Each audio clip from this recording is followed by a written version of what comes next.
Hi, good morning. Welcome to Shivaprasad online academy. నేను మీ Raviteja, polity మరియు సోషియాలజీ ఫ్యాకల్టీ. ఇప్పుడు మనము సోషియాలజీకి సంబంధించిన current events exam point of view చాలా ఇంపార్టెంట్ మనకి. సో దాంట్లో ఈ రోజు మనము ఈ విషయాన్ని చర్చించుకోబోతున్నాం. ఒక ముఖ్యమైన ప్రశ్నతో మొదలెడదాం.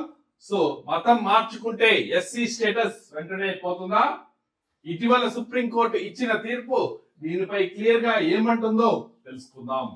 2026 మార్చి 24న సుప్రీంకోర్టు ఒక ముఖ్యమైన కేసులో Chintada Anand versus state of Andhra Pradesh Bapatla జిల్లాకి చెందిన ఒక వ్యక్తి వేసిన కేసు వల్ల ఇది రావటం జరిగింది. ఇక్కడ చాలా క్లియర్ గా సుప్రీంకోర్టు ఏం చెప్పిందో మనం తెలుసుకుందాం.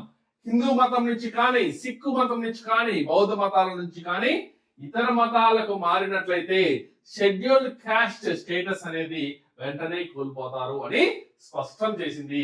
ఇది 1915 లో వచ్చిన షెడ్యూల్ క్యాస్ట్ ఆర్డర్ ప్రకారం తీసుకున్న నిర్ణయంగా ప్రకటించడం అనేది జరిగింది.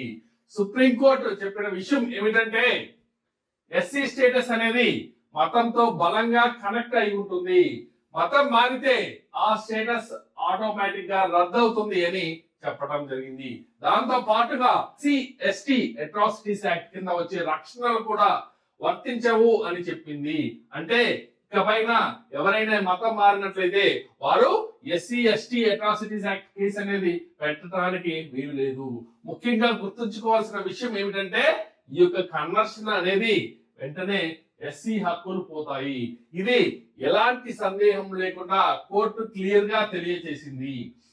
దానితో పాటు ఇంకొక ఇంపార్టెంట్ విషయం ఏమిటంటే ఎస్టీకి డిఫరెన్స్ అనేది ఉండటం జరిగింది.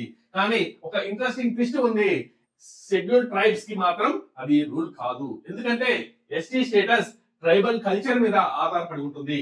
మతం మార్చినా వారు సంప్రదాయాలు కొనసాగుతూనే ఉంటాయి కాబట్టి ఆ స్టేటస్ అనేది కొనసాగవచ్చు అని తెలియదు. నెక్స్ట్ ఇంకొక ముఖ్యమైన విషయం ఏమిటంటే రీకన్వర్షన్. మళ్ళీ ఎస్సీ స్టేటస్ పొందాలంటే మీరు అసలు ఆ కులానికి చెందిన వారే అని ప్రూవ్ చేయాలి. నిజమైన రీకన్వర్షన్ అనేది ఉండాలి. సమాజం కూడా మిమ్మల్ని అంగీకరించాలి. అంటే సింపుల్ ప్రాసెస్ కాదు అని తెలియజేస్తుంది. నెక్స్ట్ ఈ కేసులో ఒక ఎగ్జాంపుల్ చూద్దాం. ఈ కేసులో ఏమైంది అంటే ఒక వ్యక్తి మతం మార్చుకున్న తర్వాత ఎస్సీ ఎస్టీ చట్టం కింద కేసు పెట్టడం అనేది జరిగింది.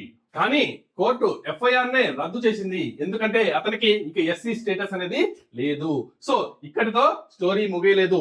ప్రస్తుతం కేజీ బాలకృష్ణన్ కమిషన్ అనేది ఏర్పాటు చేయడం జరిగింది. అక్కడ దళితులు క్రైస్తవం లేదా ఇస్లాం మతంలోకి మారినా ఎస్సీ స్టేటస్ ఇవ్వాలా లేదా అన్నది స్టడీ అనేది జరుగుతూ ఉంది.